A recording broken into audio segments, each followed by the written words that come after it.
Let's see. I think we are good. And then what I'll do is one of these. Michael Schottey. Hold on. Hey. Yeah. How you doing, Chenzo? Doing great, man. Thank you so much for coming. And what we got to do, introduce Michael Schottey from Michigan. Did I get it right? Yeah. Michigan. Been in Palm Compton for a hot minute.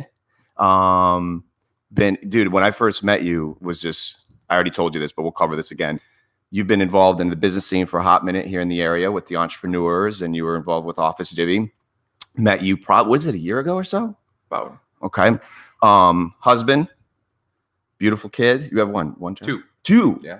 And married, and you are now on the brink of a new endeavor, doing your Nova Digital. Did I say right? And I'm really proud of you. And we've gotten into each other personally behind the scenes.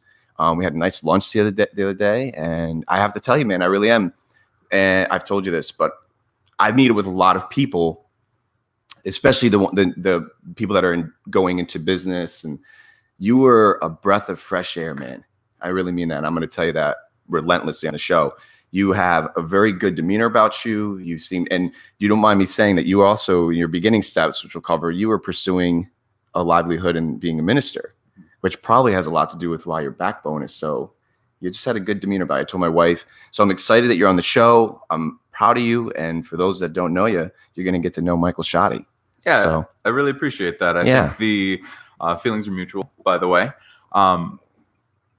Just to that point, though, I've been in so many different places in my life, whether that's freelance writing, working for different companies, being in charge, being in front of the camera type of guy, as the talent, being behind the scenes guy as an editor. And throughout all of that,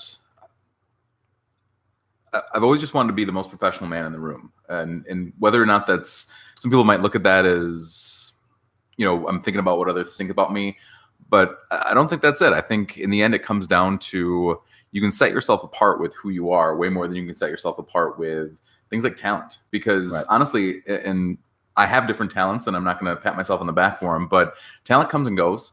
Talent's something you can work on. Talent's something you can improve. But there's always going to be someone out there more talented than you. You can't control that. And I've worked with a lot of very talented people who weren't interested enough in who they were. And they got by on their talent, but they weren't working hard. They weren't doing all the other little things. And if I can do everything else, it's going to make up for any lack of deficiencies in talent I have, or any lack of knowledge that I have. And I can gain that. Once you've delivered the wrong impression, once you've delivered the information to someone that, oh, by the way, this guy's kind of a douche, you don't get that back. Doesn't matter how talented you are.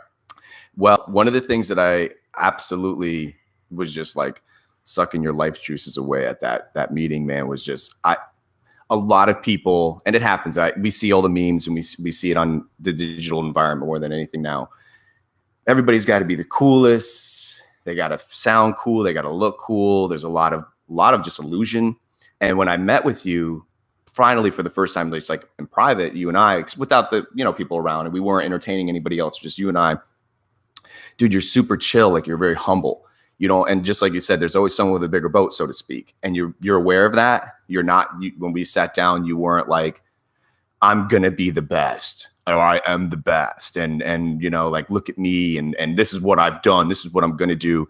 You actually downplay yourself a lot in a good way. And I think that that's more so than business. I think it's good spiritually. Those are all attributes that I find to be really appealing and attractive in a human being, not business. I tell people, and those that are starting to like listen to this show, and those that know me personally and or from a business perspective, I tell people all the time, like, I am the worst businessman, I think. Like, I'm not a business dude. I'm a personal person. And my clients know that. People, know that. And people that attend my classes and those that know me personally, I'm like personable. But that can be a kryptonite for a lot of people too. Because like you said, maybe some people look at me, and we were having this chat. I don't do a good job anymore at my appearance. I know that I'm judged differently. I had it happen. Like, I told the story at Hammock. There was some kind of event down at the Hammock area. And the minute I walked in, I could just, you could feel it, like if I had like Super Saiyan skills, I was like, like my little Beamer was telling me like, I could tell people were not happy with my appearance, and I understand that, and that's my issue. But point is, you've got to really, I'm really excited for what the future holds for you here locally. And let's just take a little bit of, me, because I like that chronological. So once again, I'm really interested in that, the minister thing, because my father is a pastor. And I would hope to be known as somewhat of a guy with somewhat good moral compass. Do you think that probably had a lot to do with where you're headed and why you're probably so, the true north, because you kind of are accountable to a higher being, so to speak? Is that fair to say? Yeah, I think that's a big part of it. When you start talking about like your defining principles as a person, or your even just your method of operating on a day-to-day basis. I'd like to think my Christianity is probably first and foremost. My morality is first and foremost. It isn't always. Right. And I think anyone who is honest with themselves realizes that you can showcase that to the world all you want, but when it's just you on your computer, watching TV, watching a movie, whatever it is, whatever your personal vices are, that doesn't always happen. And so I'm glad you think that about me.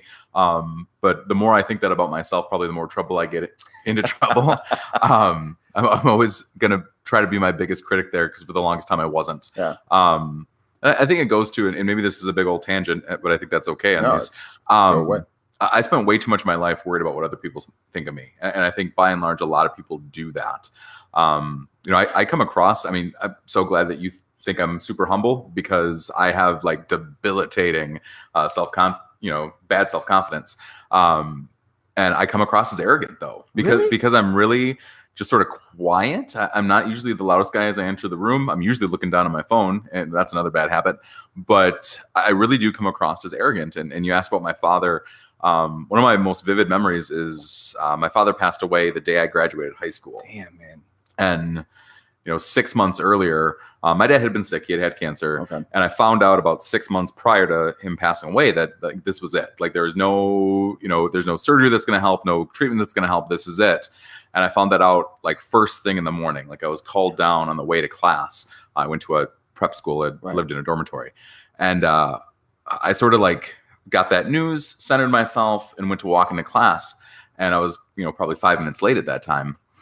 And someone, I'm not going to name names, but someone who was sort of a pseudo friend called me out as I'm walking into class about how like cocky I was, walking into class late, and like I'm just barely keeping it together. Right. But that's where I sort of realized that confidence can be seen as cocky. Confidence can be seen as arrogance. Mm-hmm. And I'm never going to apologize for my confidence. But I will take opportunity to show my humility when I can. I will take opportunity to show my kindness when I can. And that's probably less because of my moral compass and more because I don't want to be seen as arrogant. And I've sort of used self-deflecting. Well, I'm arrogant enough to think blah blah blah, or I'm arrogant enough to try blah blah blah. And at my last job office, Divvy, one of the bosses stopped me once mid-sentence and was like, "No, you're not. No, you're not." And I really appreciated that, because that's, again, my self-confidence worries about that all the time. And just kind of strutting in my humility and strutting in my kindness is important to me. And that's probably something that's come across in the last 6 months. So that I really just don't, if someone sees me as arrogant, that's not someone I necessarily need in my life. Because that's probably more self-projecting. That's there. So as for the ministry concept, tangent over, it was something that I felt compelled to do from a very early age. My dad had been a pastor. Okay. His alcoholism and other issues got in the way of that. So when I knew him, he was a corrections officer. Okay. He ran 2 cell blocks in a very large state correctional facility. This is in Michigan? Wow. Yeah. And not only he was doing that, but because he was a former alcoholic, he was actually running substance abuse treatment, not only for his correctional facility, but also assisting statewide in like putting the programs together. And so I felt compelled, sort of as the only son of my father, to sort of carry on the thing that he wanted to do. Right. And went all the way through high school. Like I said, I went to a dormitory high school for that. I'm a high school kid taking Latin and German.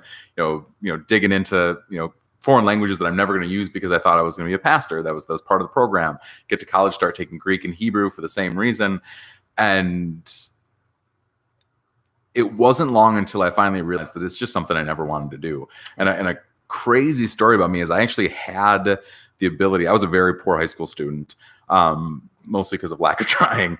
But I did really well in my ACTs. And because of that, and because I'd done some journalism in high school, I actually had opportunities to go into journalism programs right out of high school. And there were opportunities for some of that to get paid for.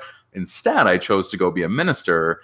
And at the end of that, I went into journalism, which isn't a normal path into journalism at all. The Greek and Hebrew knowledge that I should have, but probably don't have as much of it as I should, doesn't really help me when I'm interviewing Jerry Rice. But it was all a good experience nonetheless. I think I don't necessarily view morality or even religion as something that you have. I view it as something like a muscle that needs to be worked out. Right. And I had 8 years of my life that even if all of the knowledge I had was useless, which it wasn't. There were certainly things that I learned that I took away that have helped me.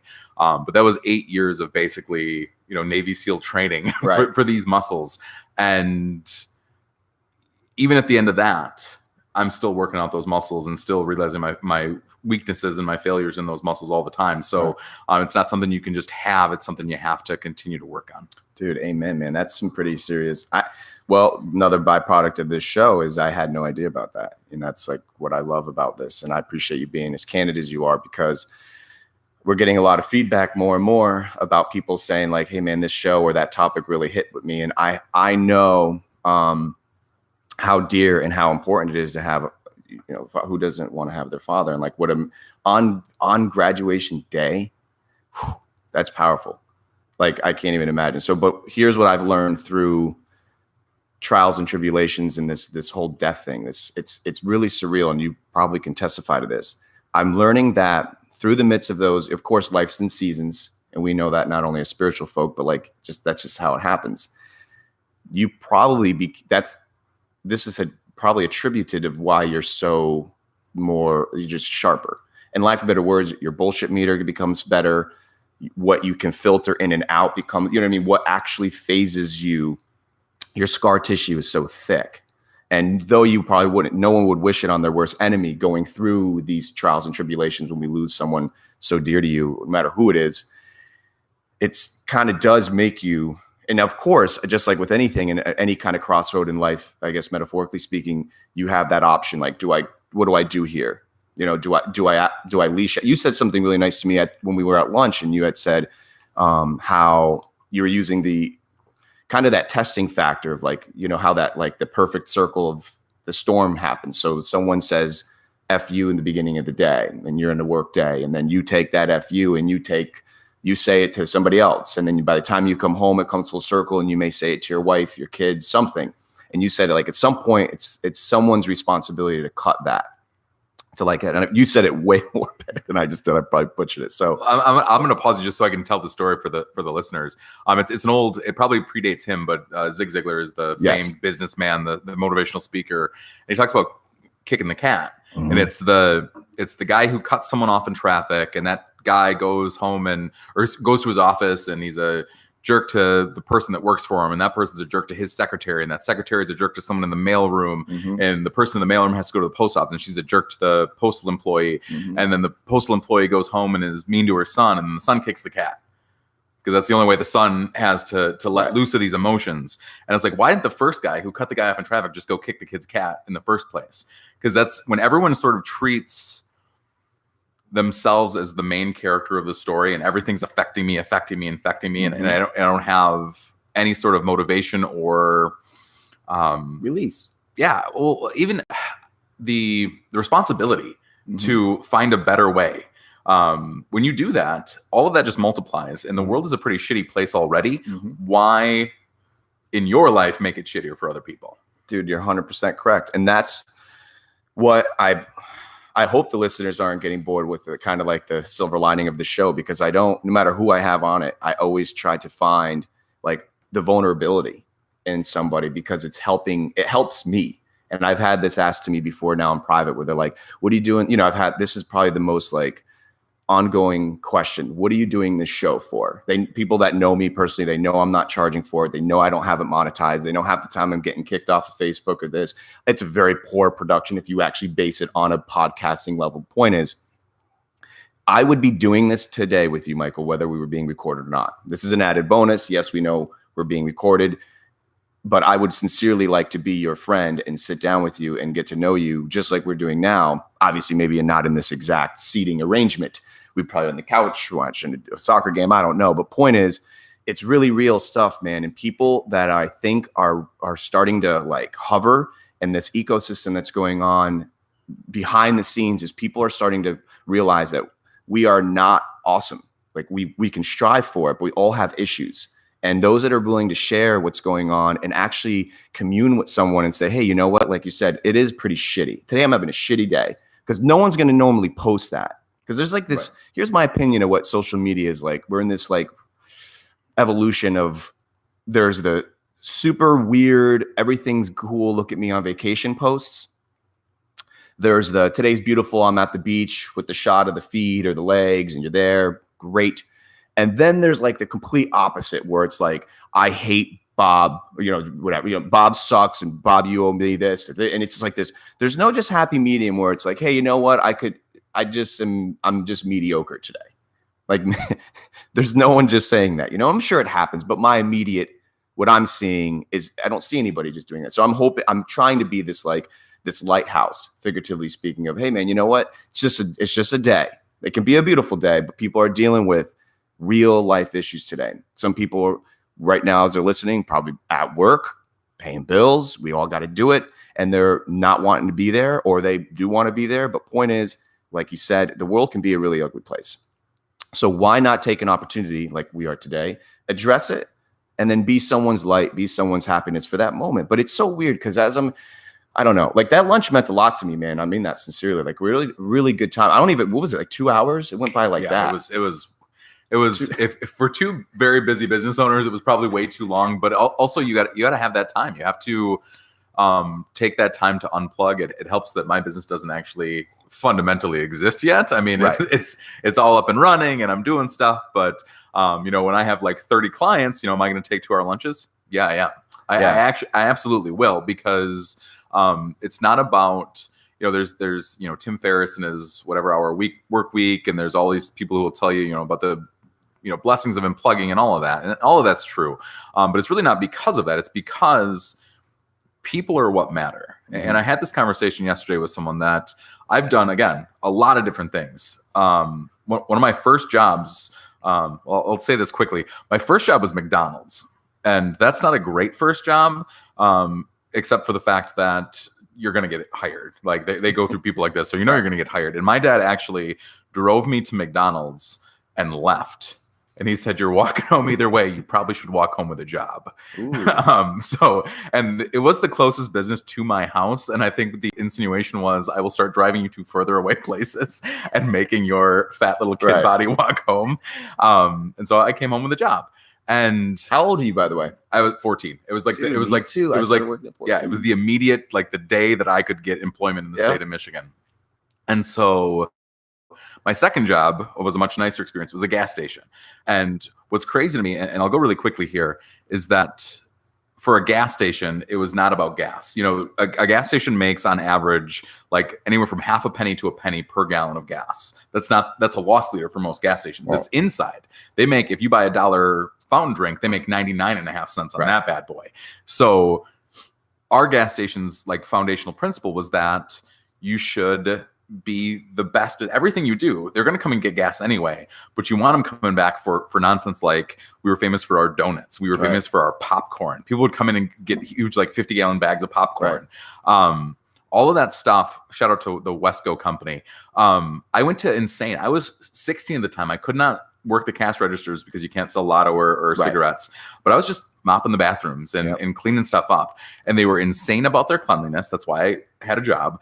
And I was taught on a daily basis and at quarterly retreats and monthly staff meetings about people skills and about customer service and why you should create wow moments or warm fuzzies as they called them. That was at a gas station. Mm-hmm. And I've taken that principle to everything I've always done. And one of the things I always tell the people that have worked for me or have worked with me is that this is a people business. Mm-hmm. That if you don't care about the people, I don't have time for you. I honestly don't. And that might sound rude or dismissive, but if you're in something for the product rather than the people that product serves, just your product will fail. It will fail no matter how good it is.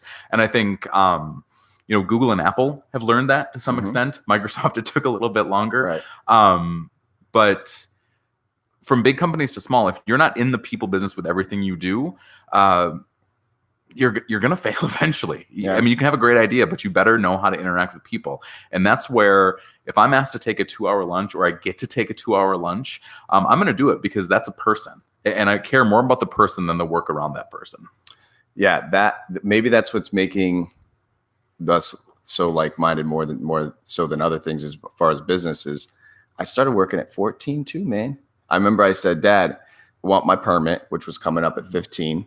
And my dad said, okay. And we didn't grow up super wealthy. We weren't super poor. We were just pretty chill, simple America. My dad worked, my mom worked. And my dad said, well, if you want your permit, you got to get a job. And I had to pay for the amount the insurance was going to go up. My dad had it all written out. The insurance was going to go up because I was going to be added on there. And then whatever it was going to cost for me, like taking the car out, my own gas and whatever kind of. And I did. I started working at Subway at 14. And one of the things that I think I've probably extracted as well is through all of my employmentships is I always enjoyed hospitality. I really did. I had a stint of hospitality in my career of life and I loved it. I actually thought I was going to be in hospitality my whole life when I was in it. I thought, because there's like really no ceiling in hospitality. You can always there's always like some other kind of acronym that you could shoot for. And I was like, oh, I could do this rest of my life, even though the hours were miserable. Like you're basically all holidays are gone, night shifts, etc. But I enjoyed it. And what I enjoyed most is I really do care. I'm the dude that like waits 5 obnoxious minutes to hold the door for the old lady, and or even if you are able-minded, like to just help, because I have this like sense of care, and I don't owe anybody anything. It's not like my establishment or this or trying to impress them. But there's a lot of. It's like the more you do, this is like some simple science now as we're getting older. But for I don't know if younger folk are even listening to this, but if you've got younger folk in your life, I wish I would have learned even younger, start helping other people fast. Like I wish I would have started doing it when I was 14. I was helping and I cared, but I still was kind of like, I wanted money in my pocket and I wasn't going to probably turn around. I wasn't the first one to probably turn around, figuratively speaking, to help someone. I was more like, and now as I've gotten older, the minute you're in that midst, and this can root to spiritual stuff too. Once you're in the midst of that, like helping somebody, like sometimes right there lies your miracle or your come to Jesus moment. That's happened for me anyways. You turn around, pick up the piece of trash, or you go out and you give the guy the $10. It's not even just fiscal all the time. It's just maybe listening, like you said, for 10 minutes to that guy you didn't want to talk to. And in that 10 minutes, he ends up telling you that he's brothers with that guy that you've been trying to talk to. And I've learned this through just pain. It didn't happen overnight. So I'm not trying to say to the people that are listening, like, just do it. It's not that easy. It takes, my dad has this wonderful saying, and I'm not going to butcher it, but it basically encompasses how, to form a habit and to form a lifestyle is a long process. And we know this not only from a physical perspective, with health and fitness, or even if it's scholastic and you need to study, do it and keep doing it. And then there's this like breakthrough, man. And like, this is literally, once again, I'm doing this from a selfish perspective. Getting to meet you is making me happier. And I mean that because you have a good moral compass. And the cool thing is that it's when you meet somebody that has that true north, how I would look at it, it's good to keep them around you. It's good to keep them around you. It's good to let you know, like, for instance, if I'm having a pretty horrible day or a shitty day, you're kind of in my Rolodex right now. Like, I'll probably holler at you and be like, Michael, turtle tomorrow. And if you can, you can. But point is, those are good to keep around. And they're good because not everyone's always going to do well. And life is in seasons. And I hope those that know me personally know that I've been told now more recently than ever, dude, you're so positive and you're this and you're that when I'm out and about. And I actually am a pretty chipper. I have this like gift that God gave me. I have negative amnesia. I don't really, because even today, my wife, we were joking around. We have a shower talk. Have you ever heard me talk about shower talk? Mm-hmm. I have this thing I like when I'm showering. I like her to be like in the bathroom, and that's when we just have these breakdowns, like what my day, who I'm talking to, any current event happens at shower talk. So we're having shower talk today, and I'm going through a lot of surreal things right now. This show's really, I have a lot of people reaching out. I got a lot of things, good, bad, and indifferent. But point is, I'm sharing some of those things with my wife. And the most interesting thing is that life isn't always great, you know? And I was telling her, I'm like, I hope people that are listening and the people that do see me out in the street, like, it's not always a great day, you know, like, and I'm a very pretty private guy. Like, I think you probably know that a little bit. Like, I don't share most of my life though this is my house and though this is I'm a pretty transparent person for those that ask. You don't really know what my jive is. I'm a pretty, you know, like, I'm soccer, swimming, show, and interneting. But what I do to stay happy is really, I keep it dear to me. And I think it's important. And I think you figured that out at a lot younger age than I did. Is it fair to say? Because I think there's a ton of unpack there. And again, thanks for the kind words. One of my operating principles is simply, you should give more than you're expecting to get back. Willing to give more than you're expecting to get back. And there is, like, when you talk to some like old timey sales gurus, there's some crass way of looking at this, that if you have a good product, you should be willing to give it, you know, or at least a portion of it, because you're going to, you know, get a customer. Mm-hmm. and you know, there's sort of, I'm going to use a negative example here. So if you don't go look him up, if you know who he is, run away. I'm making sure we're still going. The Jordan Petersons of the world. Okay. Guys who are, you know, hyper focused on whatever sort of, you know, sales technique or law of attraction, or that, you know, whatever nonsense they're peddling. There is some crass, like, I can do good things to good people and it will get me stuff. Right. And that's really nasty. But the only difference between that and sort of the genuine loving people and kindness, it's internal. And you have to, you talked earlier about my bullshit meter. I've gotten a more finely toned bullshit meter by meeting people that I think are a little bit like me. Right. And then seeing through they talk about wanting to help people, but they're doing some really crass calculations in their head that if I don't start getting stuff back at a certain point, boom, I cut them out of my life. And I don't know how much noise that just made on the stream, but just like cut off.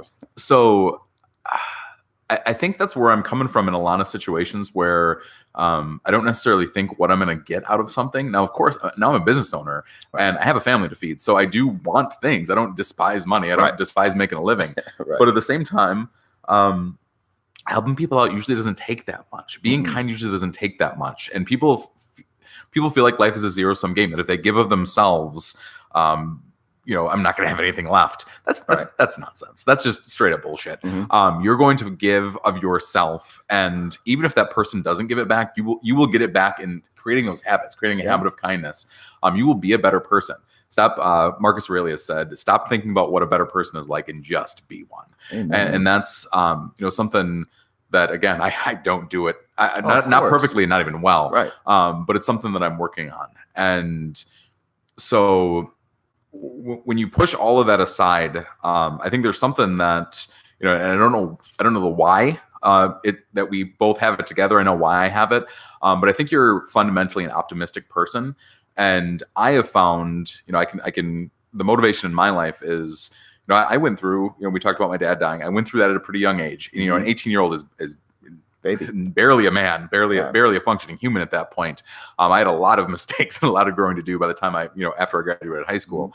But I look back and I only see that as a blessing at this point. I only do. And because there are some pretty clear touchstones along the way that God has put in my life that I can see. I would not have met my wife if that hadn't happened.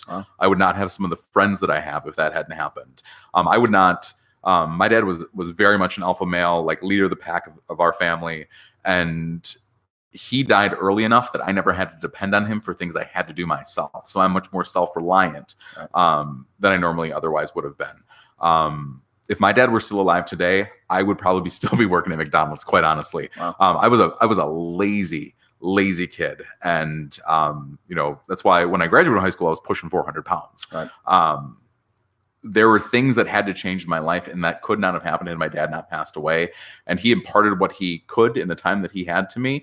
I'm still sort of unpacking and learning some of those lessons that he tried to give me today. But I know that I'm fundamentally an optimistic person because I can look back at one of my life's greatest tragedies and see the good out of it. Mm-hmm. And not everyone is like that. Mm-hmm. But I think when you look around, one of my best friends from high school, shout out to Jenna Stern, she had diabetes as a child, and she was the most positive person that I've ever met. Mm-hmm. And she dealt with some stuff, and there's lots of other people in my life they've dealt with some stuff, mm-hmm. but they just remain the most just relentlessly positive people. And it's because they went through some stuff, came out on the other end, or they're still going through it, and life isn't that bad. Right. And so when I see someone who's able-bodied, making a good living, and they're just mm-hmm. fundamentally narcissistic or pessimistic or sadistic about life, right. What's the point? Yeah. Why even have those people in your life other than to try to fix them? But at the end of the day, you probably won't. So why waste time with them? And it's so true, man. One of the things that I'm dealing with right, like at this very moment, at my timestamp of life, I've been trying to just shut this thing up. It never ends. And however you want to give it an example of whether it's the demon in your head or they say between your ears, whatever you want to call it, dude, lately I've just been trying to shut my brain off because I know if you contrast it compared to someone, something, an environment, another country that may not be doing, look at what you've got. And I'm literally exercising it more right now in the last 48 hours than I have in a while because I'm in a good season. So I know right now that be prepared for the next, and I don't want to sound pessimistic with that. I'm aware of that, how life is. So even right now, bills are paid. I'm healthy. There's no sniffles. You go through whatever means a lot to you at that moment in life. Wife's happy and healthy. My immediate family is all good. Everything's good. We're chilling, but I'm prepared for the next season. But I tell my wife this constantly, like how easy, me personally, one of my kryptonites is I start to focus on negativity so fast. And it dwells, and I just dwell on it. I'll give you an example. I had a life tragedy happen as far as myself. Where I lost hours of beautiful video that's something very dear to me. And I just had it lost. And from a tech perspective, not only am I really pissed off at myself because I'm a tech, I had backup of a backup of a backup. But I've just recently, I went to go view it, which is very dear to me. This is all personal stuff. It wasn't like business for a client or something. This was something very personal to me. I hadn't even really enjoyed the footage yet per se, because I kind of stored it. Was going to use it. I was going to go use it for what it means to me to bring me the peace, the joy, and it was gone. And bro, I'm still in it. Like I'm still want to those that have lost data, digitally speaking, you feel like you're done. There's nothing you can do. It's not like it's a lost item. Right. You're uncovering stuff. From a tech perspective, I just sat there, and the 5-year-old me wanted to start throwing things, cry, rage, pillage. I was fuming, but I sat there and I started to just fast, quick with the mind, slow with the tongue, fast, try to start to pinpoint what it is that I had going well in my life. I had made those memories. I had been there. I got to see them. How often would I really watch them? Anyways, etc. So I'm going down the playlist. Don't get me wrong. I'm still having my dark moments where I'm just I'm still trying desperately to retrieve them using programs and this. I haven't given up per se, but it hurts. And I know this may sound really ludicrous to those that are dealing with a really big issue right now, but right now that was my issue. But my point is, man, is when life throws you these issues, you gotta immediately, and it's so crazy. It's all here. Most of it's here. If you the more you focus on it, I feel like that's where I don't want to get into this whole medicine aspect and just the physical element, but dude, dwell on the negativity. Right. What if I woke up in the morning, I wasn't feeling well, indigestion, whatever you want to call it. So I'm trying to focus on what I do have. And you said something really powerful. those that have people in your life, and we all have them, that are dealing with real issues. I mean, whether they can't walk or they don't have speech. And God bless those people that have those handicaps, because through that handicap, they've become like, there's a program that I watch on YouTube of this gentleman who goes and interviews people that have these grandiose issues that they're dealing with. Do you know he asked this like ongoing question to all of them, and he always says, like, would you change yourself if you could? It's a powerful question.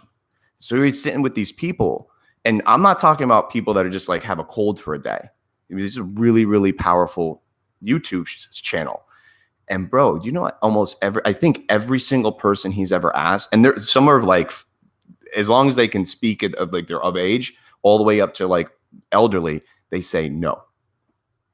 Is that powerful? That's so we'll connect that to a pop culture reference. Watch it. I'm rewatching Game of Thrones right now. Okay. I don't know if you're a fan, but there's a character, Grey Worm, and he's named that because that's his slave name. He's a slave soldier, and I'm not gonna, for those of you who haven't seen it, I'm not gonna spoiler anything, but he's asked like multiple times in different episodes, like, well, don't use that name anymore. And he's like, well, this is the name that I had when these blessings came to me. Wow. So he doesn't look at it as his slave name. He looks at it as this is the name I had when these blessings came to me. Would you change this? No, but because I had that, years and years of being a slave, right, I got this, and I met you, and all this just beautiful things that he says. And he's this real stoic guy, but he's present. And I think that's where it comes down to it. Slowing this thing down is my big challenge too. Mm-hmm. When I was probably 11 or 12, I was diagnosed with ADHD, okay, and never medicated for it for various reasons. But this thing is always going a mile a minute. Mm-hmm. And at its worst, I find that I don't remember things the way that I should, because I'm constantly just up here, not out here. Mm-hmm. So with someone later will be like, well, blah, blah, blah. And I was like, I don't remember that. I remember me thinking about it, but I don't remember the incident itself. I spent a lot of time just on autopilot growing up, because whether it was reading comic books or watching TV or playing video games, that kept me out of here. Right. And when I actually had to like slow down and take a moment, this thing was too much for me.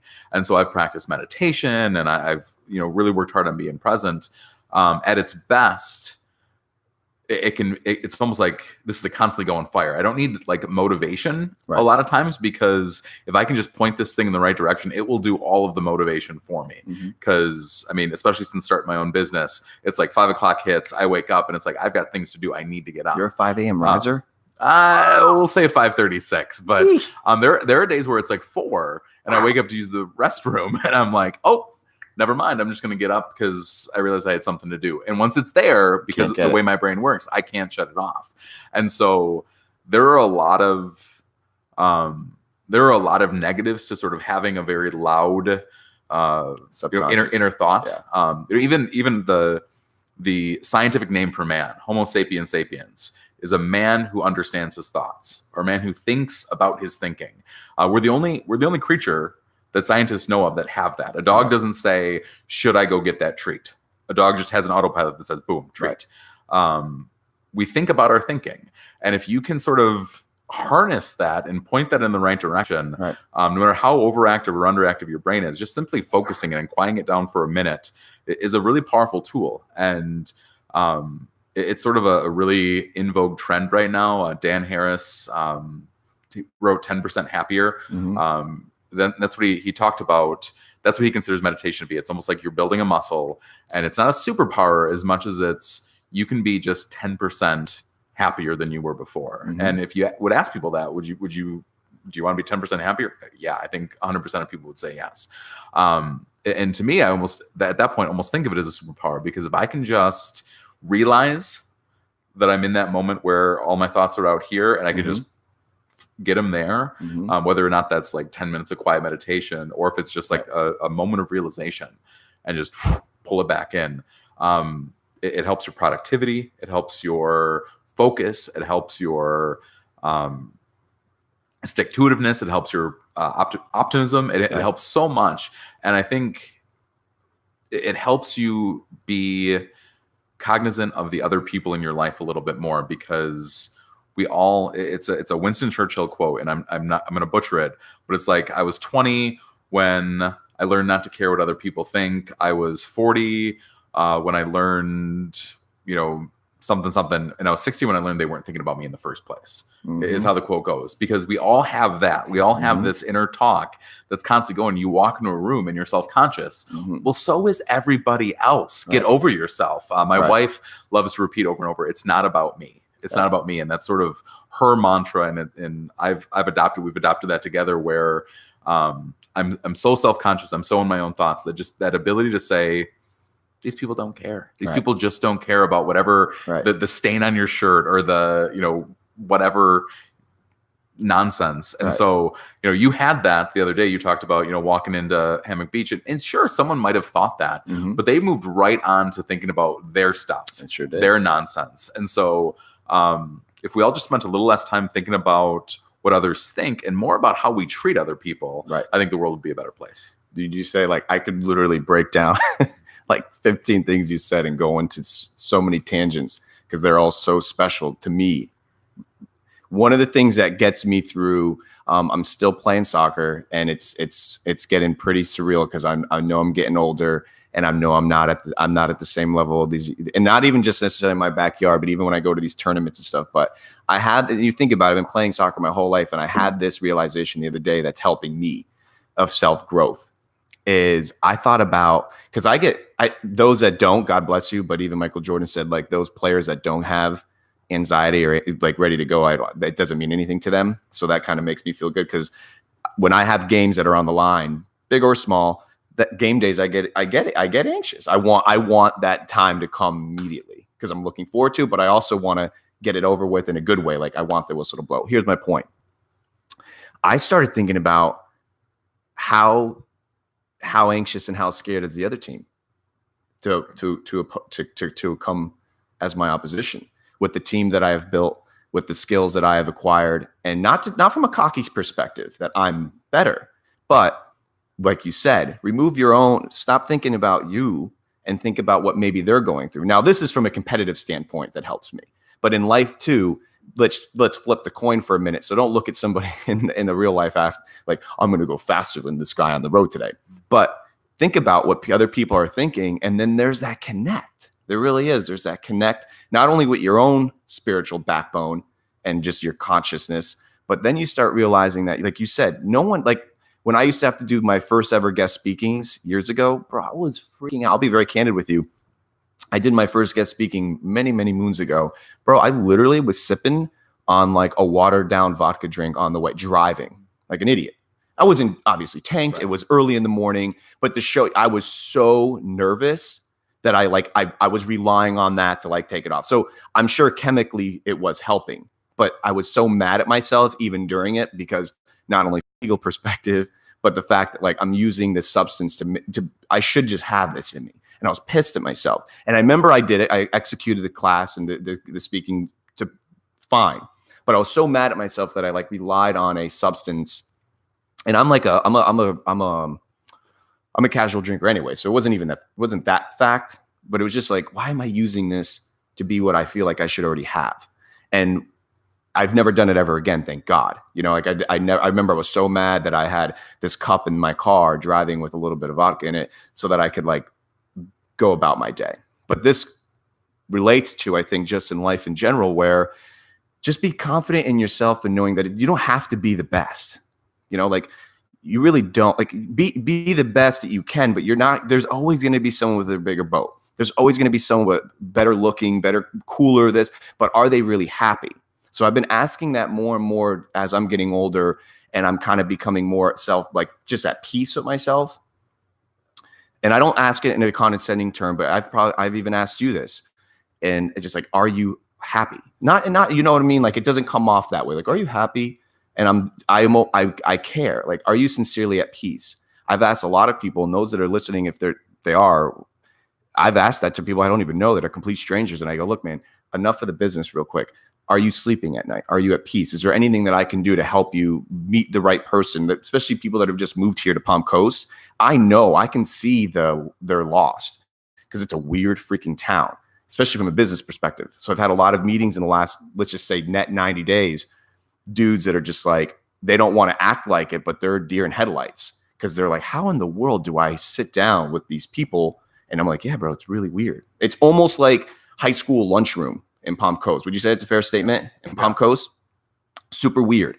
And I can say that because I've been here since 86. So I know, like, if you're coming to this town, not even just Palm Coast, if you're going into life thinking like you're just going to be, it's just weird. Just become part of the community by, I don't know. It's just interesting though. But I'm learning. Like, are you at peace? It seems like you are. I mean, Yeah, I think there's two sides of I think it's the same coin, or maybe two opposites of the extreme. I have a growth mindset. I'm constantly I've been coaching forever. And one of the things that I latched onto very early on, it's a quote that I can truly attribute to myself, although probably others have said similar things, certainly. I tell my kids when I coach them, and I tell my sons on a near daily basis, they're sick of it. It doesn't matter how good you are today. It matters how hard you're willing to work to be better tomorrow. Period. That's my mindset each and every day. I have a lot of deficiencies. I'm a short guy. I'm a fat guy. I'm an unathletic guy. The things that I have wanted to do in life, I have been woefully unprepared to do. Was not trained to be a sports writer and ended up doing that. Was not trained to run publications and I've done that. Was not ever trained to be a businessman and I'm doing that. I'm constantly trying to get myself to where I want to be to simply function on a day-to-day basis. But it doesn't matter that I'm not prepared. It doesn't matter that I'm not ready. It matters how hard I'm willing to work to get there. And I learn new things every day. I get better at things every day. And I'm probably talking the talk more than I actually walk the walk there. But I truly believe that's what matters because, right now I coach youth football. I've coached in high school. I've coached in college. I've coached many different sports. But right now I coach youth football, flag football. And I get kids when they're 6. And I get kids when they're 5. I don't care how athletic you think your kid is. When they're 5, they suck at football, period. I don't care how much they've played before. Right. I mean, when you're 10, when you're 12, when you're 15, right, you're terrible in the grand scheme of things. And I tell people all the time, it does not matter unless your name happens to be Tom Brady and I don't know it. Right. You suck. Right. In some grand scheme of things. Right. And that's not what you should dwell on. What you should dwell on is how hard am I going to work to get better? And when kids truly embrace that, I've had kids that straight up were bad. Not even bad in the grand scheme of things, bad for their age, bad for, right, like go take up another sport or piano or something that's right, not this. But they just worked their butts off. And it can be frustrating for a parent to see that. Mm-hmm. And, well, why isn't my kid good? Because you haven't given him time. Well, why isn't my kid playing? Because they stink, but he's working really hard in practice, so give him time. And I especially like working with those younger kids because there is a switch that flips when you stop running like a little boy or a little girl and start running like you're an athlete, start right, running like you have a purpose. And it's such a simple thing, but when I saw it with my sons, and honestly, my younger son is probably more down that path than my older one is, that he's got that inner drive. He's starting to get some grit. He's starting to get those things. And you're like, oh, that's what he can look like. And right, 2 years ago, you didn't see it, but, oh, that's what you can look like. Mm-hmm. But that's also the start. It's a very small part of that inner drive, that inner determination that says, I can suck at this right now. Right. And that's fine because I'm just going to work it out. Right. And that you mentioned earlier, the anxiety, the drive, and I think that's all part of it. And there's people that really come into a situation cool as a cucumber, and there's people who come into a situation really, right, it's hard dealing with both. It's hard dealing with those people that come in look like they're barely trying. It's very frustrating as a coach. It's very frustrating as a manager. It's very frustrating just simply being in that person's life when they're so cool, calm, and collected. Right. Because you can't see their inner drive, and I think that's their challenge to find that inner drive when you don't really worry about a lot of things. And I right, really don't worry about a lot of things. I have sort of the this could all go really poorly. But my mindset is usually to do it anyway. Right. When I come into a situation, if that I think is even the least bit exciting, my operative principle is change. I will jump on it. I will do it. I will throw myself at it. And you can look back 10 years later and be like, that was a horrible, horrible thing. And I'll be like, yeah, well, it wasn't that bad. Right. because I want new, I want change. And if you're coming from the anxious perspective, I don't think you're necessarily pessimistic, but I think you have an acutely tuned sense of this could go poorly and I could let myself down, I could let other people down. And that's fine too, but you have to learn how to harness that. And sometimes those people are the Michael Jordans of the world, the Kobe Bryants of the world, that in big moments, they're ready for a situation and they're crushing it, but they're also throwing up before the game. That's fine. You have, whichever situation, whichever end of the spectrum you fall on, you have to learn how to harness it. And that's, some people are naturally pessimistic and that's not their fault. Some people are naturally, sort of cold. And I don't mean that in like a moral way, but they don't have a lot of, they have a thick facade, and you have to learn how to harness it. You can harness these things because it's who you are.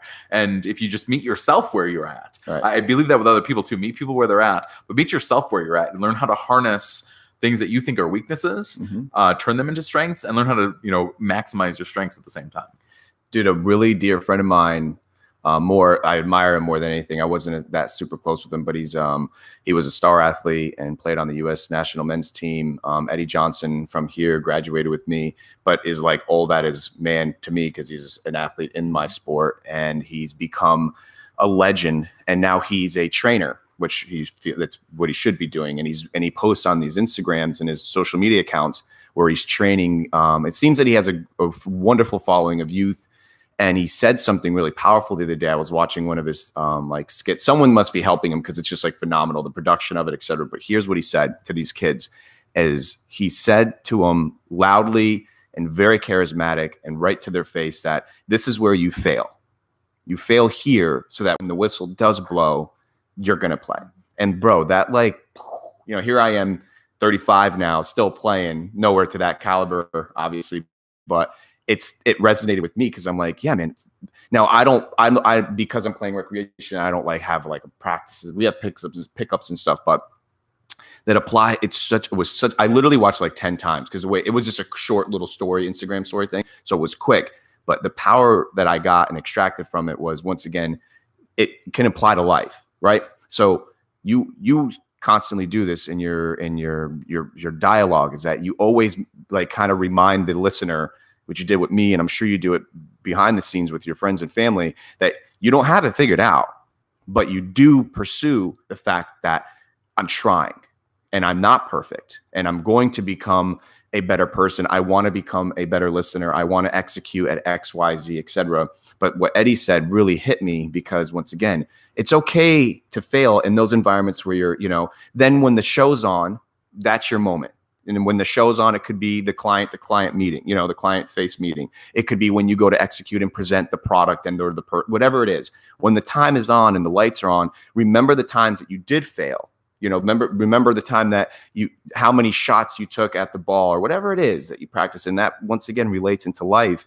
And I think I hope that people are starting to realize that in life, that it's okay to suck in that moment. Be vulnerable and share it with somebody too. If that's how you charge. If you don't charge that way, find your moment. Dude, I saw someone post something on Facebook yesterday that was I'm just going to keep it really, really vague because I don't want to, but it was someone posted on Facebook and literally aired some it was sad. It was really sad. And I don't want to go into specifics because I'm pursuing this person aggressively because my love meter was just get them, just get them. I don't know what I'm going to do, but I'm just going to get them. Even if I just hug this person. But they were airing some pretty sad stuff, and read it 4 or 5 times because it was just it was littered with, and it wasn't good or bad. It's just the fact that they did it.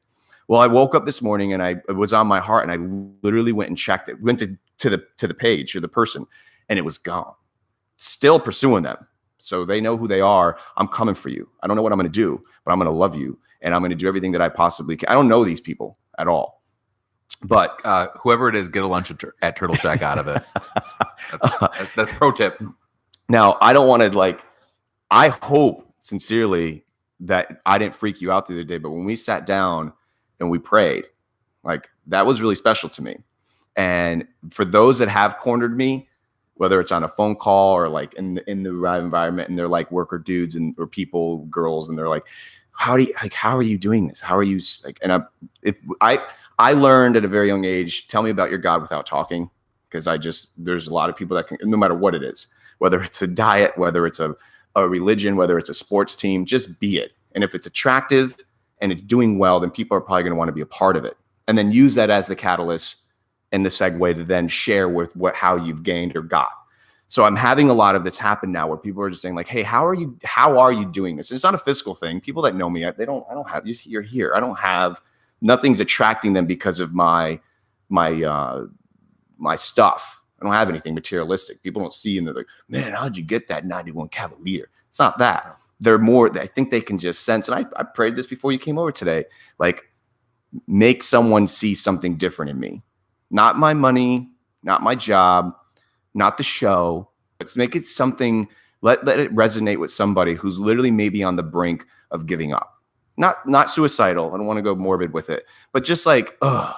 And dude, my biggest regret, my literally probably only regret that I have is if I could go back to about 16-ish when I really started to realize like, damn, I need a lot of money, like to get things that I want. And I was working once you knew what 30, 40 hours meant, and you're like, what I knew it was like never going to end as a worker. I was like, man, when does this, it's either win the lottery, I'm just going to have to get richer so I can work less.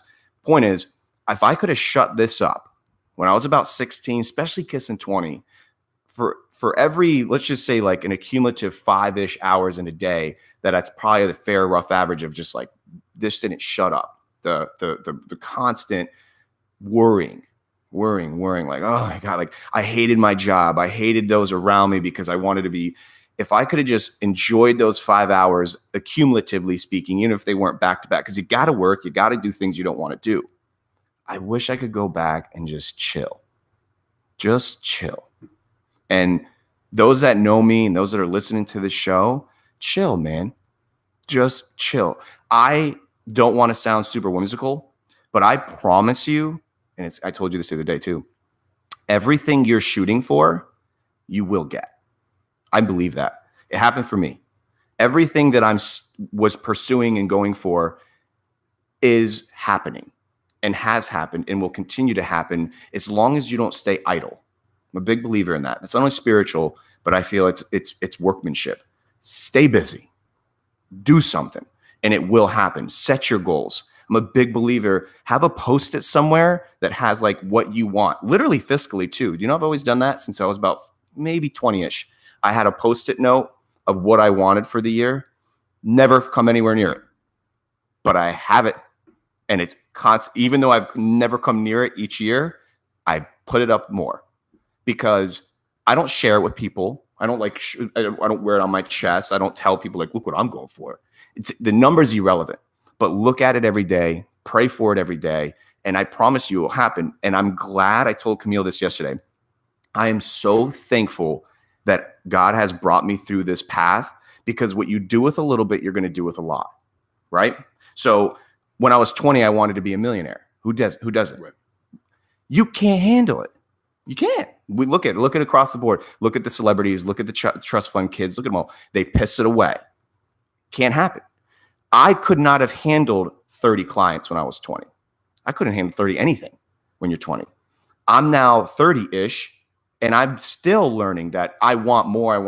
But what you're doing with a little bit, you're going to do with a lot. So that pertains to the same giving factor. People think, well, when I'm more money and I have more time, then I'll start listening to other people, and then I'll start helping and donating to the Red Cross. It's nothing to do with that. What you're doing now, you're probably, if you close your eyes and you could just like appear 20 years later, you're literally going to be doing this. You could be doing the same thing. And you know this as well as I do. Lifestyles don't change that much from what?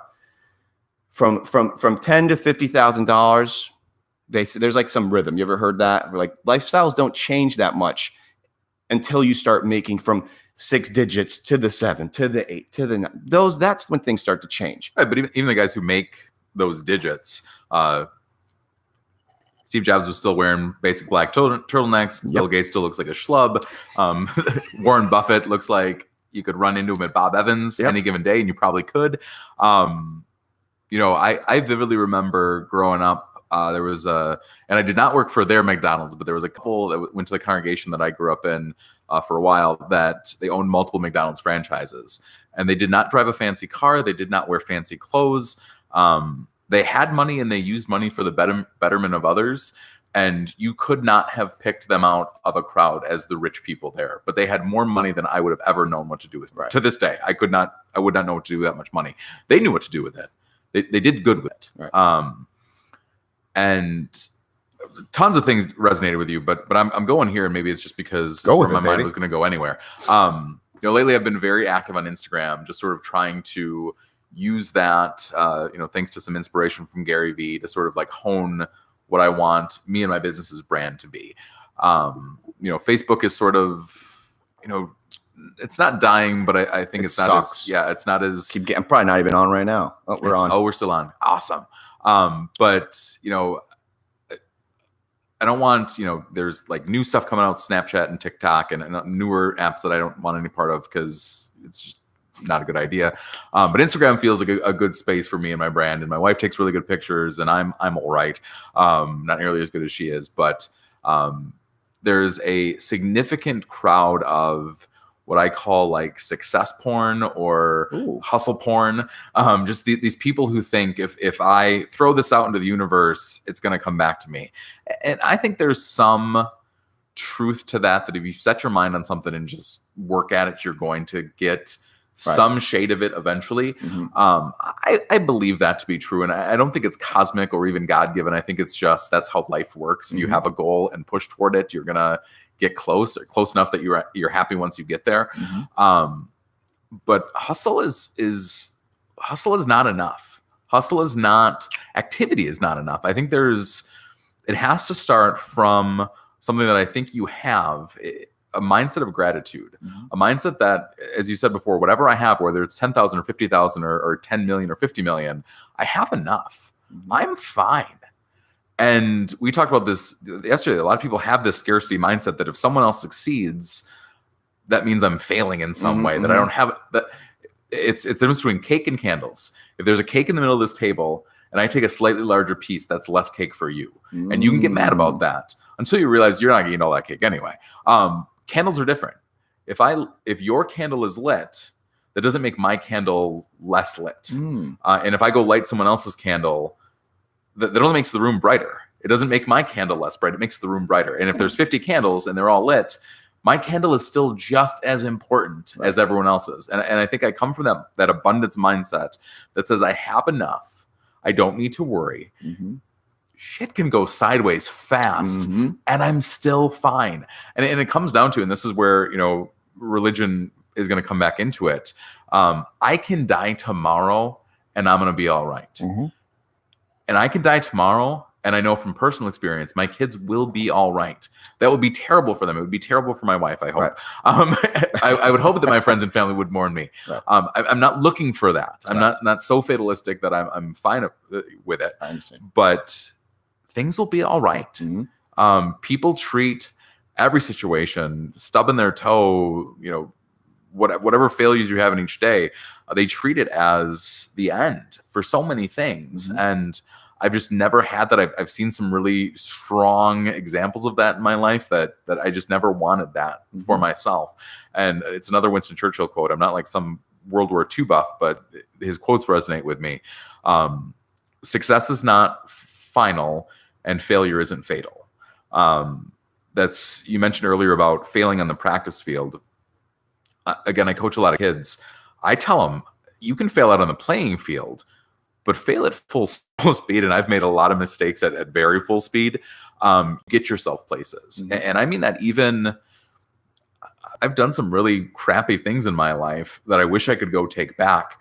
But coming out on the other side of them, repentant, sorrowful, realizing that I need to be better. If I had just, this is a Martin Luther quote, sin boldly, peccata fortiter, that if you're gonna sin, if you're gonna make a mistake, don't do it meekly, because you will continue to make that mistake over and over and over and again.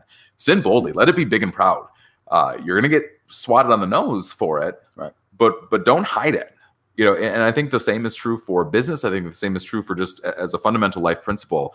Be out there and move at full speed and fail 1,000 times, because it's going to make that 1,000th and first time that's a success so much greater. Yep. And don't be stupid about it. Don't be rash, but be willing to fail on the playing field even, because that's the only way we get better. And I talk so much, and it's hard, especially my older son's team is 10, and I've got all of them, love all of them to death, but they're all up here. And I remember being that age, and it's so hard, that pubescent era.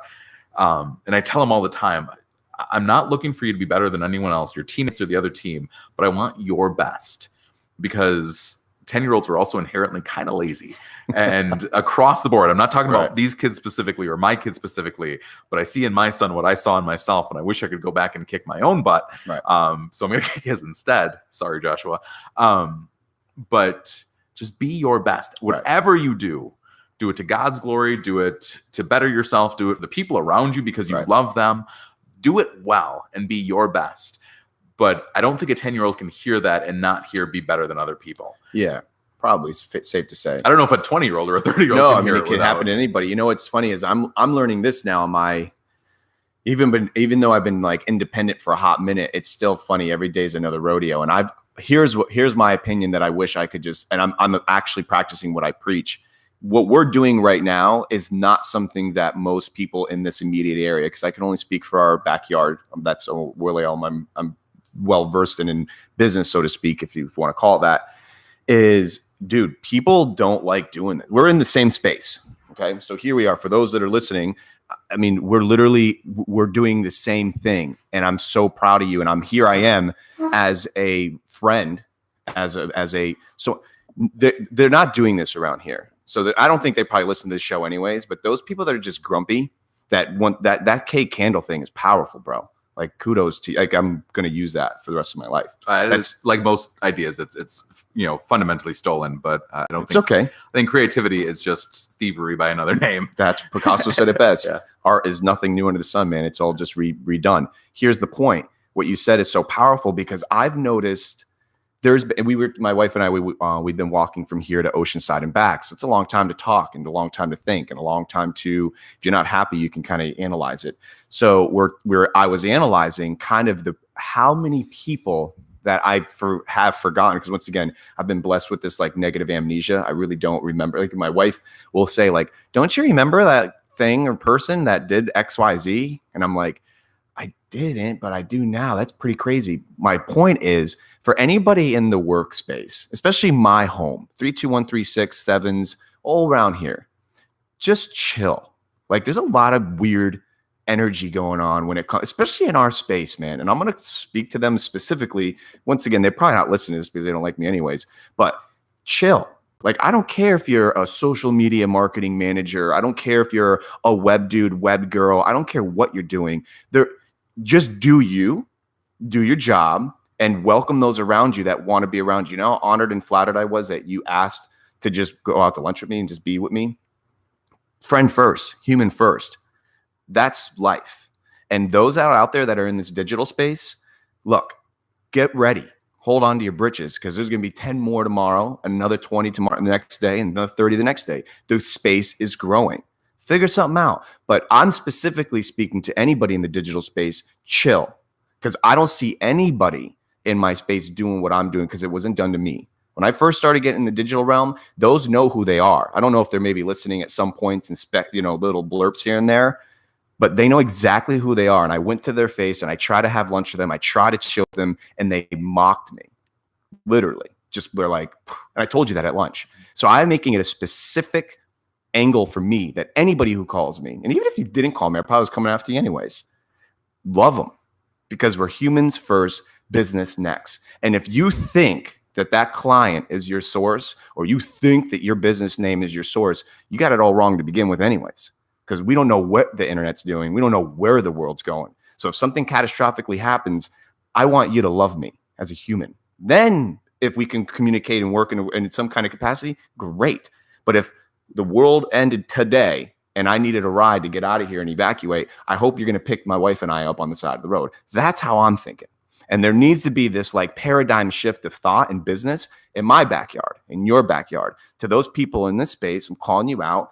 Chill, man. There's just such that. Do you agree with me? There's absolutely. And you're getting in on it. I mean, I asked you a very important question the other day. Are you being received? Are you being, you said yes, which I'm happy about. And I think you will be, because you are super blessed because you're with the kids, which is a great opportunity for you, because a lot of business folk in this town being weird and kind of cliquey anyways, if you were just off the boat, so to speak, it's like, who's this guy in the interneting space? You know, it would be a lot harder for you. But because I saw a lot of people like our post, the post for today that I said you were going to be on, that I had no idea that even knew you, that are friends of mine that I've known since I was in grade school. That's fantastic. And I know it's because it's a byproduct of your sportsmanship and what you're doing. And my point is, man, is that please, which I know you will, but continue, like, just pass it on. Love those. Don't become, and I'm, like I said, you know who these people are, these businesses that are here, and they're not too far away, and they're just weird. Right. Like, chill. And that is that, you know what I'm saying? Is this coming off right? Yeah. And I think it all comes down to that, an abundance versus scarcity mindset. A lot of people have been here long. I've been here about a decade. A lot of people have been here longer than I have. When I got here, I vividly remember like the 2010 census. I had a friend who was working for the census takers. He was like leading some of the census takers in this county. And they were like calling up north, trying to convince people to put their home as Palm Coast or Flagler County versus, where they were, originally from. Right. Because Palm Coast really wanted to get to that 100,000 mark, officially. Right. For so many reasons on the grand federal scale, and they barely hit it. And now we're probably way over. Live video stopped on. No, I know. Don't worry about it. That's why we got YouTube and this one going. So we have this mindset that Palm Coast is still this tiny little thing.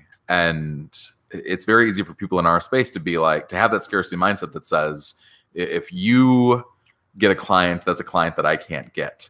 But at the end of the day, there's 100,000 people here plus, and 10 plus people are moving here each and every day. Maybe not to Flagler Beach specifically, but Flagler County.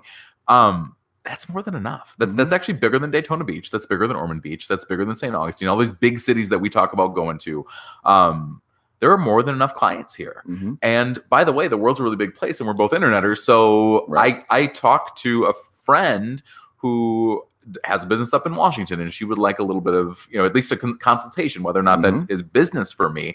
I don't care if it's business for me. It's a friend who I shared, great moments with in high school that I'm going to help because I can help her.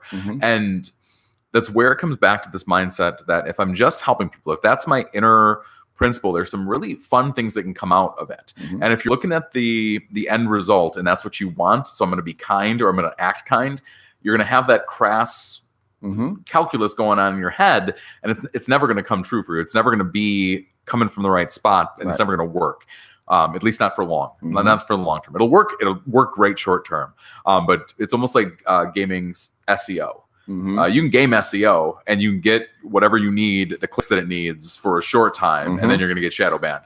The business world will shadow ban you or will ban you if you're trying to play tricks. And I think that's where I'm going to say this, and it's going to come off as arrogant. It's going to come across as, sort of undermining some of the things I said earlier.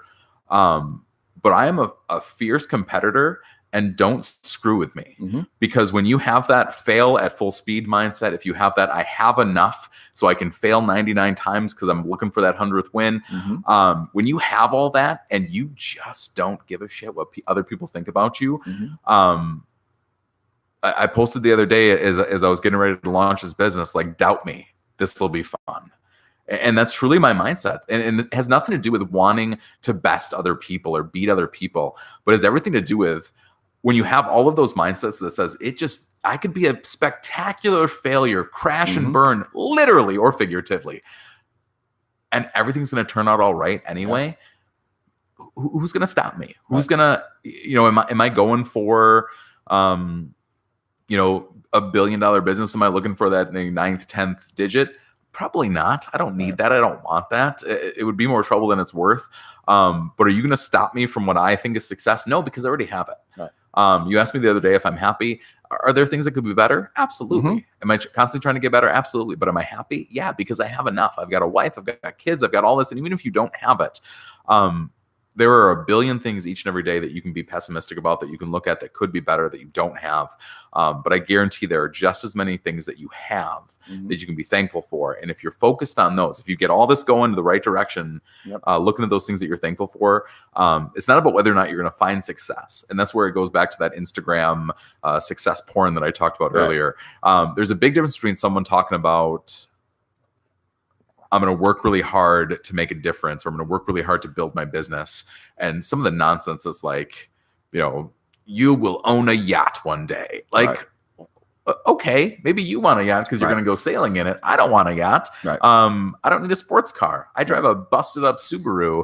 That's actually, I bought it new, but I drive it like I rented it. And so it's sort of getting busted up now.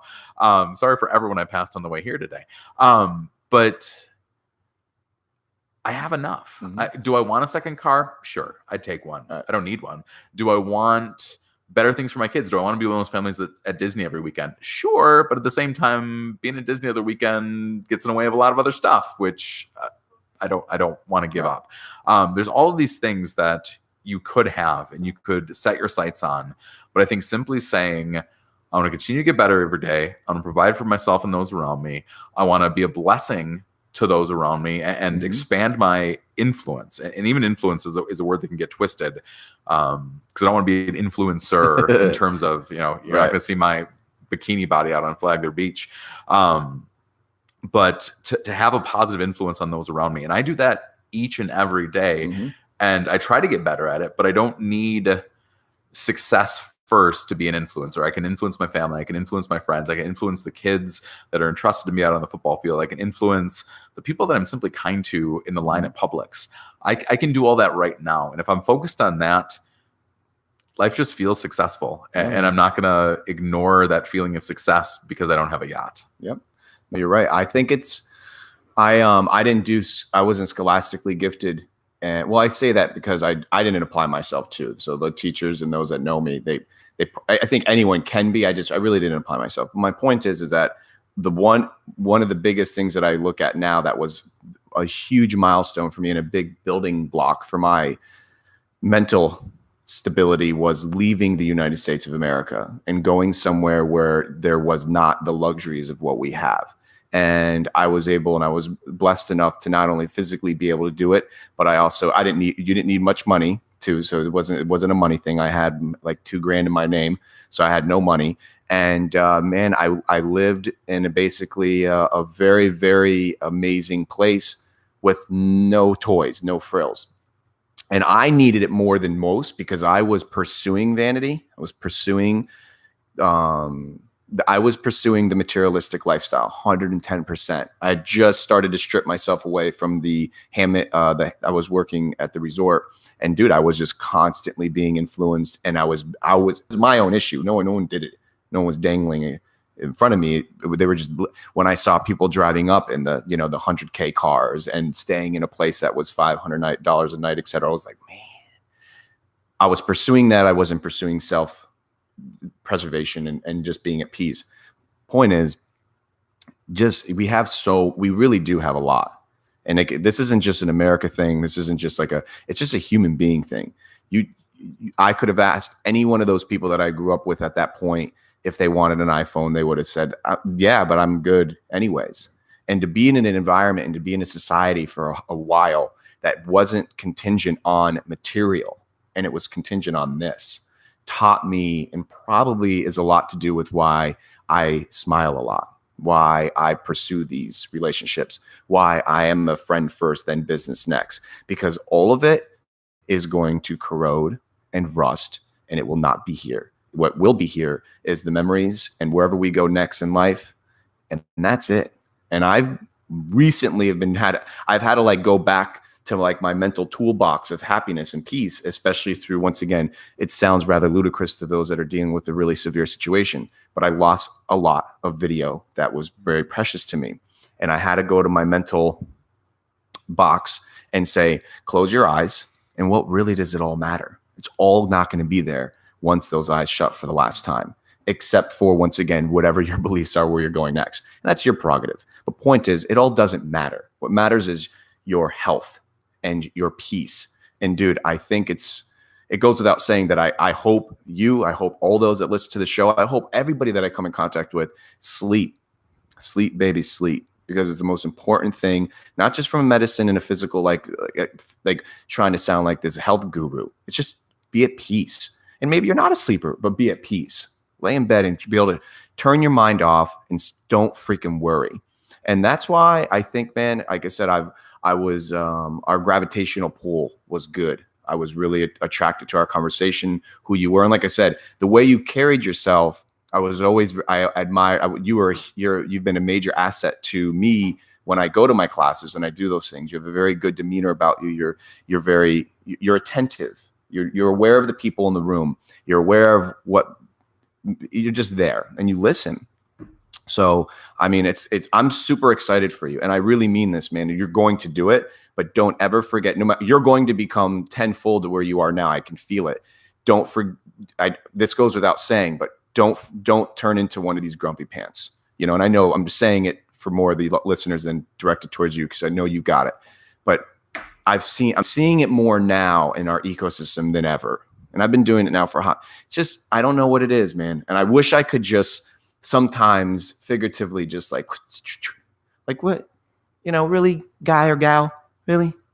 Like, are you really you're going to be that malicious? Well, and it's not even, I'm not saying it's directed towards me. It's just in the scene, and you've seen it. You're way more connected than I am. And I know, exactly what I'm talking about. So be the beacon that I know you can be.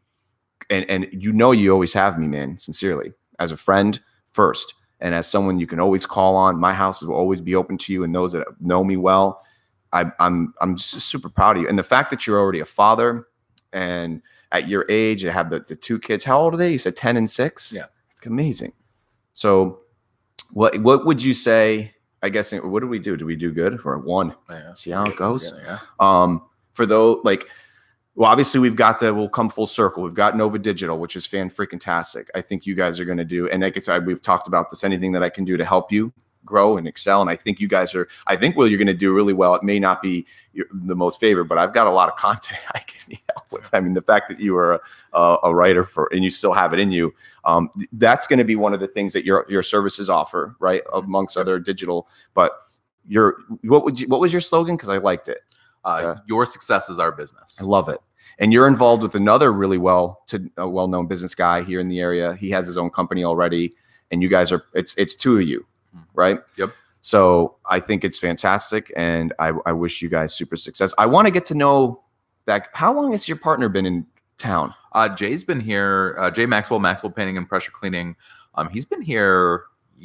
Not quite as long as you, but He's been here since the 90s, I believe. I was gonna say. And he's been here, I think, maybe graduated from high school up there and then came down. But he's been here for a long time, and he's one of those guys that he had a painting business he's been painting since he was 16. He's had a painting business since he was 21, but it failed spectacularly.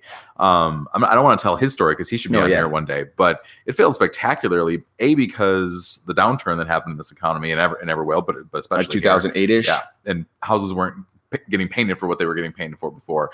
But also he had a personal injury. Oh wow. That it shuttered his business, and he had to restart from where he was at, in a completely different business climate. And it never deterred him, at least not from what I've seen. And he's got a whole big old, backstory.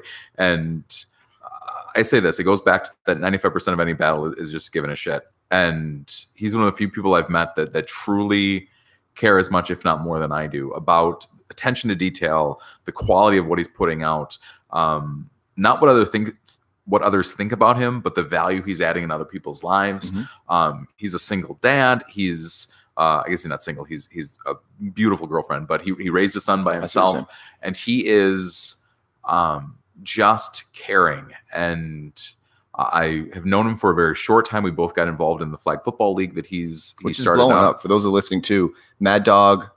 Is it Mad Dog Football? Mad Dog's Flag Football Coast, yeah. You guys are I loved when you originally had told me, it took me privately at one of my classes, and you're like, hey man, I'm starting this. And I was like, dude, it's like you said, 95%. If you just show up, you're going to be inundated. Because I've been running pickups here and being a part of like that sports scene, dude. It takes no effort except for commitment, showing up, making sure you got lights, etc. But correct me if I'm wrong, but you guys are like stacked. Yeah, it was, and that's what led to Nova Digital, is that the success we had was both unexpected, and we were so gracious for how much help we had, right? And then how many people asked us for more help, like, hey, what you did here, can you do that for my business, or me personally, or whatever it is, or our sports league, or whatever it was. And on the one hand, you want to say, well, you're the reason we're so successful. Your help is what helped us here. But yeah, I can sort of tap into that in other places, but I don't have time. Right. And I really had to leave my day job and make the time, because I felt like I could have a bigger impact in that. And there's this meme out there in social media, like, some of you have never ... and it shows. And different people use it in different ways. Like, I've seen it from waitresses. Like, some of you have never worked 10 top on a Sunday afternoon and it shows. Or, people who grew up in our generation, some of you have never played outside until sundown and drank water from a rusty hose and it shows. And it's just sort of is that there's life experiences that we've all gone through, and that some of us to share collectively, and it changes you. It makes you a certain type of person. And I would say this, like, some of you have never, what you said earlier, some of you have never traveled, and it shows. Right. You've never been to a place of extreme poverty, or a place that is so much more interpersonally connected than a technology-driven place like America. My experience that was like yours was going to Jamaica and realizing that the money I had in my pocket made me a king in certain areas of Jamaica. Or even going, Greece is not a poor country. I was there after the big financial meltdown, but it's not poor in the same sense that some Caribbean nations are. But there's just relentless positivity and happiness. And I'm going to have a happy hour in the middle of each and every day, because that's just what we do. And then I'm going to go nap, and I'm going to stay up until 3 a.m, because that's just what we do. So you've never been there, and it shows, because you take life a whole lot less seriously when you realize there's a whole lot more people having more fun than you. But I'd also say this. We talked earlier about my dad's death, how that formed me, how tragedy can form people. I don't look at this as a tragedy, but when my oldest son was born, we had $13 in our bank account. Wow. We were poor college students, and I was the dad who like bundled my kid up and blasted the heat on the way home, because it was November in Minnesota, and my wife's like, "You're gonna kill our baby with overheating him." I had neither the skills, nor the temperament, nor the financial well-being to take care of that child. And my son is amazing. He is way better, way smarter, way more talented than I have ever deserved to have as a progeny. But he was born into the world with his parents had $13 in their bank account. And I got really good at making rice and beans, because that was the kind of food that we got from the food bank. And I could make a big old pot of vegetable-filled rice and beans that was healthy for my family for the week. And at the same time, I was in that situation, and people always say, like, oh, having a child teaches you to be a little more responsible. No, it didn't. I was still going out to the bars and spending money that I didn't have. I was still hanging out with friends rather than spending time with my wife. I was doing a lot of really shitty things at 21, 22 as I had a kid that I should have learned better from. But being in that experience has taught me that things are just going to be all right. And even when they aren't, they still will be. And so some of you have never brought a child in this world with $13 in your bank account, and it shows, because you're so worried about putting everything together before just running through the walls that are put up before you. You don't have to craft a certain plan. You don't have to think about it for 20 more minutes. You don't have to, bullet point it. Be prepared. Absolutely. Please be prepared. Please plan for the worst, but expect the best. That's all true. But at the end of the day, just do it. Nike, shout out to your brand. It always comes back to Nike. Right? Just do it. Just if there's a wall in front of you, run through it. If there's problems in your way, just deal with them. We all spend way too much time thinking about ourselves, thinking about our stuff, rather than just living. And if we just did a little bit more living, I think we'd all be a little bit more happy. Well, I hope those that have listened and those that are going to listen, the silver lining to this whole thing is, like, ultimately we have no idea what the hell we're doing. So those, if you haven't heard it in the beginning, the mid, and or the end, that's where I've fallen in love with you, Michael, is that you saying it, but I know you're going for it. We're figuring it out together. So don't take this the wrong way, those people that are listening, and think that, because I know that it can come off that way a lot, especially when if you just tuned in and it's like, who's this guy? Right. And vice versa. I know what happens to me. And that's success porn that I'm talking about. Right. That I have these as foundational principles, and if you don't agree with them, that's fine. It works for me. I'm pretty sure you'll be happier if you follow along with them, but that doesn't mean I have it all figured out. Of course not. And if you wonder why I'm thinking about the day that I only had $13 in my bank account, but set off on being a father has truly been my grandest adventure. It's because I don't have that much more in the grand scheme of things in my bank account today, and I'm starting my own business. Yep. And if you're wondering if I'm reaching back for that recipe for rice and beans, absolutely. Right. Because I left a very well-paying job that for many reasons was not good for me or my mental well-being or my family life. I was traveling all over the globe and I loved it to death. And I think more people should travel. I think it's an absolute moral imperative that you get out of this country and meet new people and interact with them. Maybe even just your zip code. For those. Just leave your zip start code. There, but travel. But I traveled and I did it and I had to get out of it. And I left a very well-paying job. And I told my family, it's less awesome trips, less money, and we're gonna but we're gonna do more things around here. And that's right around when Mad Dogs and the flag football community came into my life. And that was a new family I had. Started spending more time at European Village and the Humidor and events around town. And my life became richer even though I was poorer. I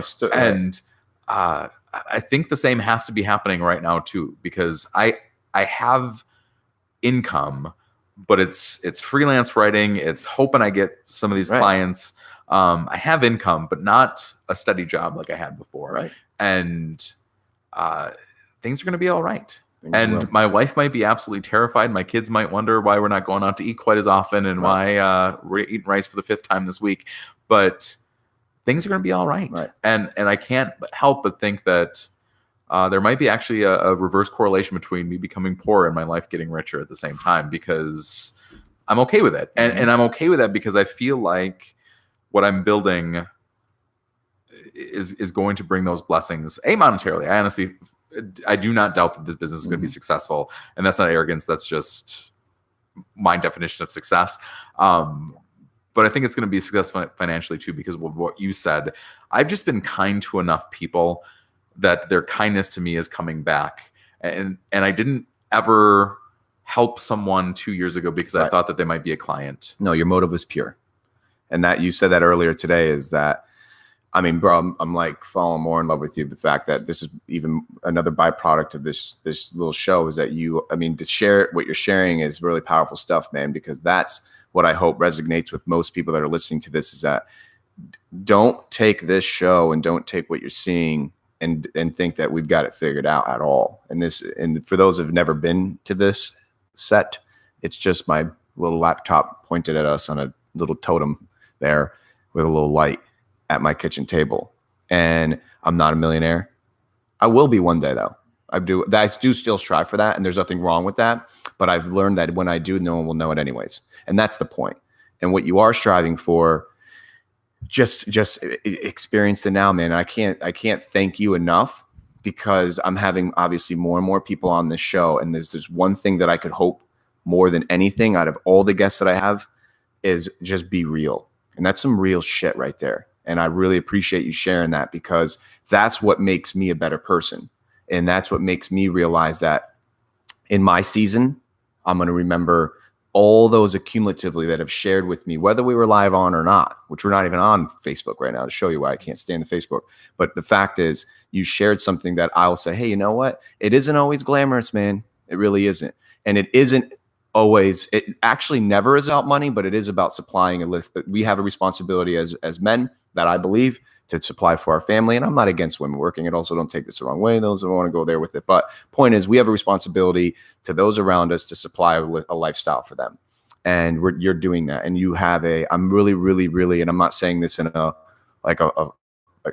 proud of you. And I hope that it comes off the right way. I'm proud of you because I want to be like you. See what I'm saying? Yeah. And I think there's nothing wrong with money. And honestly, I want to be a millionaire too. I don't know if I need $1 million, but I'd like $1 million because I want to do big things. And I mean that both from an investment and business perspective. Like, we have this little football league that's got 250 kids. And it was a massive success. And when you look at like the grand scheme of all the different flag football leagues in America through USA Football, which is our partner, Like we're one of the more successful ones, especially in the first season. We have dreams for like our own fields and national tournaments being held here. We want big things, and I need money to do that. Right. But I also want to give big. Like my wife is a kindergarten teacher, and she teaches in a trailer. Now I will put my wife in this. I will be entirely 100% arrogant about her. My wife is the best darn kindergarten teacher in the world, and I had a good kindergarten teacher. I've had great teachers, but in terms of loving your students and in terms of being, violently protective of your students and their success and their well-being, and teaching them how to read, kids in her class are not demanded but encouraged to read 1,000 books over their kindergarten year. And 1,000. Yeah. And the ones that do it, the ones that succeed, even if they don't hit 1,000, right. The ones that really push themselves, you can tell it because all of a sudden they're at kindergarten and worlds are open to them. And you start to see the grit when they love reading and when reading is hard, but they do it well. My wife teaches in a portable trailer. My wife teaches and it's been there for a long time, and it's got things, and it's got, you got to have the pest control there often. You got to have the plumber there often. You got to have the air conditioner guy there more than often. I would love to do big things for her classroom. And that's why I want to make money. Right. And there's this thing that religious people say, and I think they're well-intentioned when they say it, and I'm not sure how actually biblical it is, the way that they're saying it or the way they mean it, but God will never give you more than you can handle is sort of, I fundamentally disagree with that because I think from a religious standpoint, God will always give you more than you can handle because he wants you to rely on him.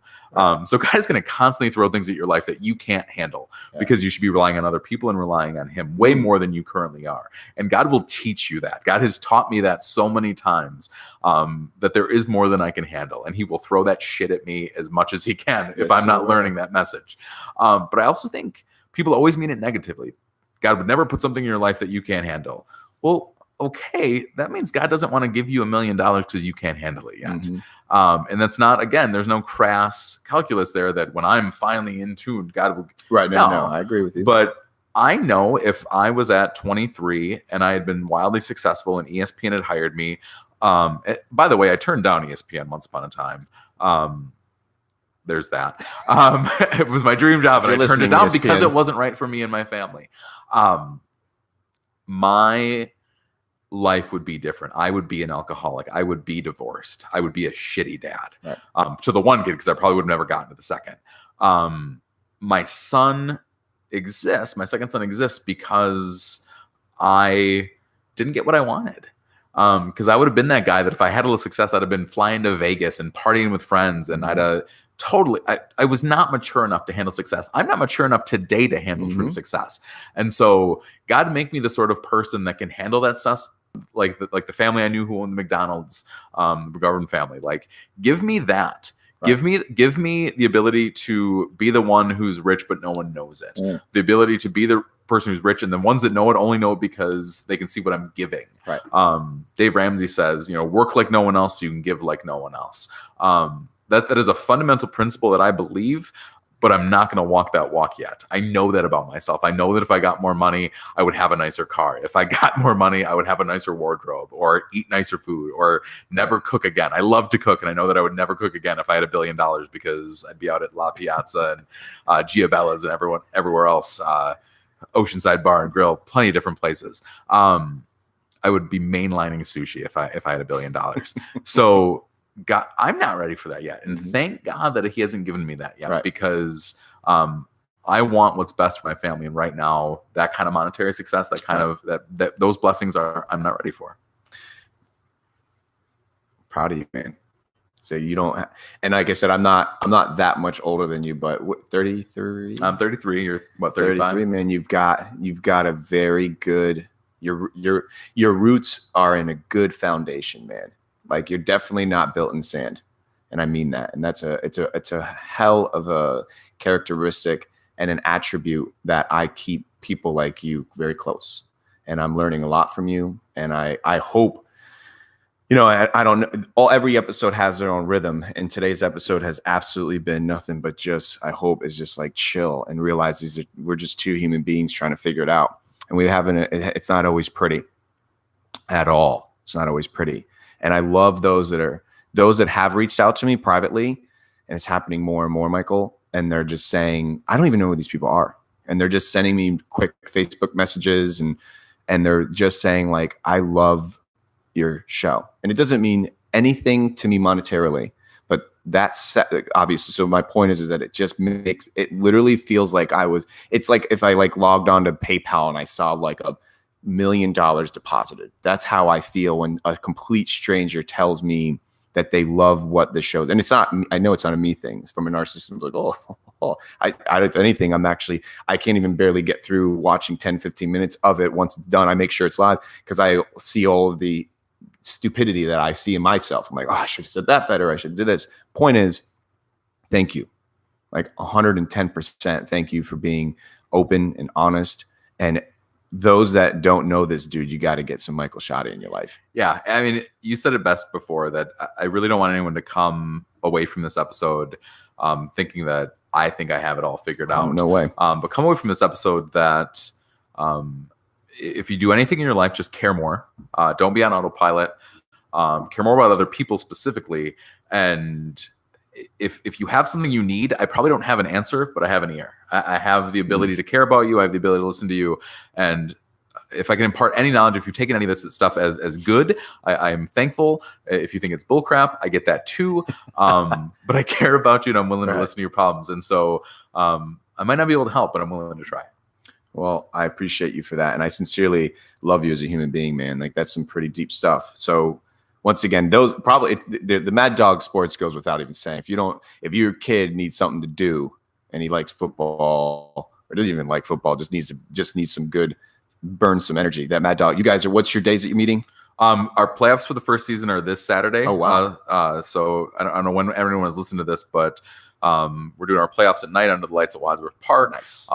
In October, we're going to start our fall season, but in between, we're going to do a lot in the summer, and including we're toying with the idea of some daily fitness camps that'll be a charge because we're out there daily, of course. But then we also have free football clinics. Okay. So the fitness camps will just be speed and agility. You can come out whether you're a soccer player, a basketball player, or a lacrosse player, whatever you do, come out and get a good workout rather than playing Fortnite. Stop playing video games. Wherever you're at in life, stop playing video games. I wish I could go back and tell 16-year-old me that. But yeah, then the football clinics are football specific. We're doing those Sunday afternoons. And really it's just for Jay, it's really about the football. He wants Palm Coast. We've had like one kid from Palm Coast who's played in the NFL. We've had Eddie Johnson. Yeah. Marshawn Gilliard. There are cities our size in New Jersey or Pennsylvania or Michigan, Ohio, cities vastly smaller that have like 30 that have played out of there. And it's just because there's a community and a system in place. And that's what Jay wants to build. And I believe in that too. For me, it's more about teaching kids what we talked about before. If you're going to go play violin, I hope that flag football has helped you get there. If you're going to go be a lawyer, I hope that your experience in flag football gets you there in some small way. And if we end up getting clients for Nova out of that, again, that's bonus on the cake, but I would be out there anyway. I would be volunteering my time because I've been doing it for a lot of years anyway. Yeah. So if you need your house painted, talk to Jay Maxwell. If your kid needs football, talk to us. If you need digital services in any way, shape, or form, we don't really have a menu of what we can provide because I'm willing to help anyone with anything I can do. But it's SEO stuff, it's social media stuff, it's have Chenzo build your website because I don't want to. But there's a lot that we're doing. We're going to be teaching some classes. We're going to be doing some even just helping businesses start up because there's people who have good ideas or things they want to do and they have no idea how to get from point A to point B. Right. We've obviously done it a couple of times ourselves. Or just reach out. I mean, my Facebook is wide open. Yeah. I check my filtered messages all the time to see if someone's reached out to me. So feel free I really like lunch or a cup of coffee and I'll love to sit down and talk to you. You're a good guy to bring to lunch. We had a good time. Like I said, I felt bad that we went 2 hours ish because I was like, damn, I hope he didn't, because I knew you had a meeting afterwards. But I once again, man, I said it a million times and keep saying it. I really appreciate you and your time and your heart, man. And just the grumpy pantses that you do meet, just keep doing what you're doing. And I think, and just seeing the exposure that you had, even when I posted that you were coming on the show, and those, you are tapped into a wonderful community that I'm not. And I hope that you can take what we're doing as humans and just inject it into that scene. Cause I'm not good at that, the stuff that you're good at. And I'm really proud of you about that. I mean, shout out to Alexi Volchak of Virtual Open House for that headshot. That's why you got so many likes. It's that headshot. I am not, you're watching this live. If you're still tuned in, I am not that attractive. I am not that handsome, but Volchak just did some magic with his lighting and his photo. So, shout out to him. That's why you got so many likes. He's coming. I think I'm hunting for him. He's waiting for his moment where he's got some things aligned. But yeah, he's a great guy. Another guy I've known since many, many moons. But all right, man, we did it. I'll post the links too in the thing. But like I said, we got kicked off of the book. But good thing we had the other one. But all right, man. Well, thank you again. It was a pleasure. Bam. Thanks for having me. Absolutely. All right. Told you it's weird, right? How it does that. Let's